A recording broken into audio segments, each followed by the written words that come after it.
Hey, what if I told you big dreams don't need big starts? Here's a killer quote and an epic story to prove it. All right, here's the quote. Every small step today brings you closer to your biggest dreams. Now, let me hit you with James's story, a dude who turned tiny moves into a total game changer. So picture this. James is a 22-year-old guy from Austin, Texas, stuck in a sweaty warehouse job hauling boxes for minimum wage. He's a college dropout, no cash, no fancy degree, just a regular dude with a wild dream of being a writer. But life? It was kicking his ass. Rent was due, his car was a piece of junk, and his buddies kept saying, "Bro, writing's a pipe dream. Give it up." He'd crash on his lumpy couch every night, staring at the ceiling, wondering if they were right. But one day, James had enough of feeling like a loser.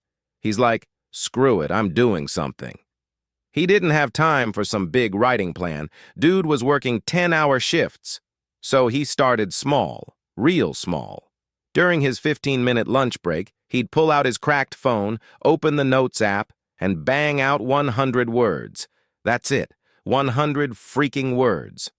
Sometimes it was a random scene, sometimes just a rant about his day. He'd sit there chowing down a soggy sandwich, typing like a madman while forklifts buzzed around him. First week, total mess.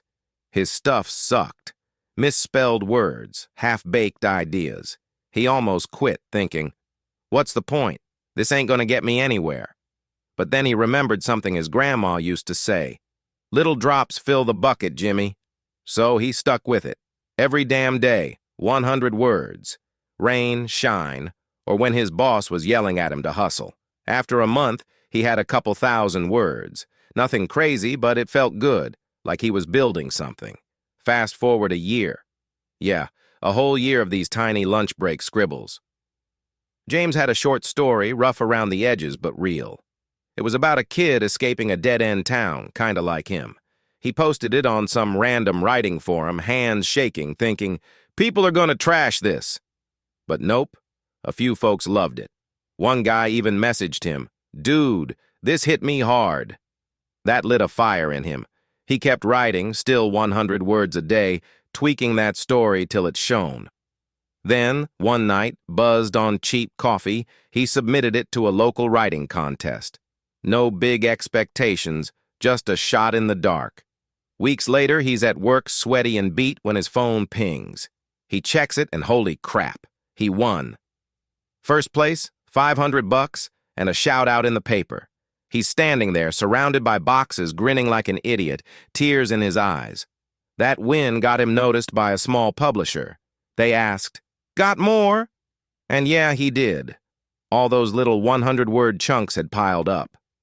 Today, James isn't hauling boxes anymore. He's a full-time writer with 3 books out, living in a little house by Lake Travis, typing away while the sun sets, all from 100 words a day on a busted phone. Crazy, right? That's the power of small steps, man. They sneak up on you and bam, you're living your dream. James's story is nuts, right? It's not about having it all figured out. It's about starting where you're at. He didn't wait for some perfect moment or a fancy laptop. He just took tiny swings every day and they added up big time. So what's your 100-word move? One small step could be your ticket to something huge. Think about it. Man, James's journey fires me up. What's your small step gonna be? Drop it in the comments. I want to hear it. And hey, subscribe to RiseTales for more stories like this every day. Let's keep rising together.